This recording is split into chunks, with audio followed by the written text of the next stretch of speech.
So unless you've been living under a rock, obviously I'm going to react to Daniel Jones and the whole Barr situation and Saquon Barkley. Before I get into it, smack that like. If you like what you're watching, please consider subscribing and hitting that notification bell. It'd be an absolute pleasure to have you a regular part of the channel. And no further ado, let's get into this. So, it depends on what part of the spectrum you fall on the 19.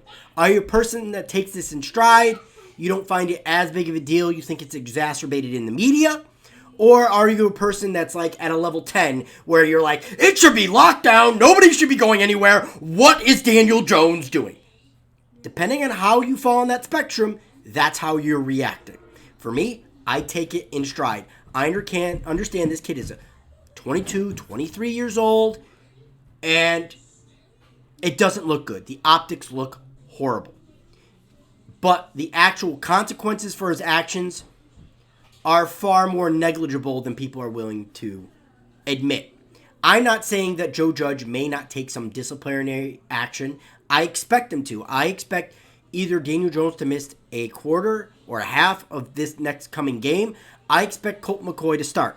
You've got to be fair as a coach. Andrew Thomas made a meeting. You basically benched him for a quarter.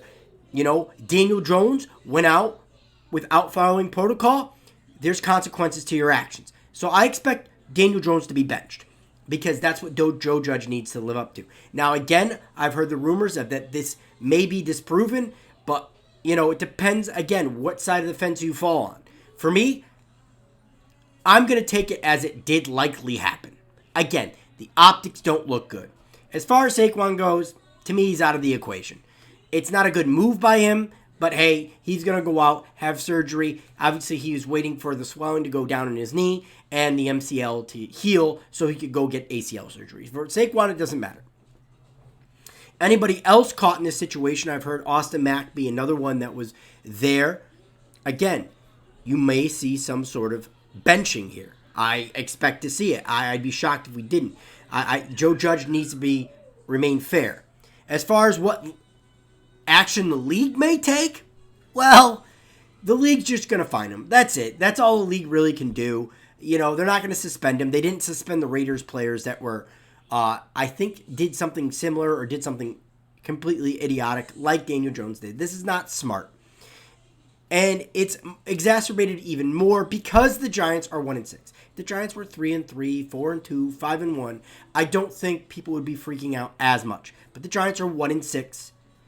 It looks like another lost season, and it just gives people more stuff to talk about and BS about. For me, it's really not that big a deal, but depending on where you fall on the 19 spectrum, if you're a person that, accepts it, moves on with life, and gets it, goes about your daily business, it is what it is. It's nothing more than a cold in your eyes.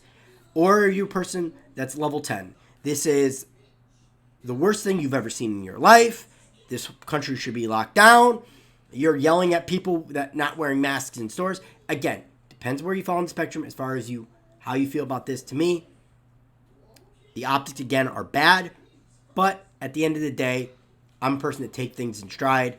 I don't freak out as much as everyone else. You let me know what you think in the comment section below. Either way, guys, am I taking this too lightly? Am I not reacting to this strongly enough? Let me know in the comment section below. It's OGR, and I'll catch you on the next vid.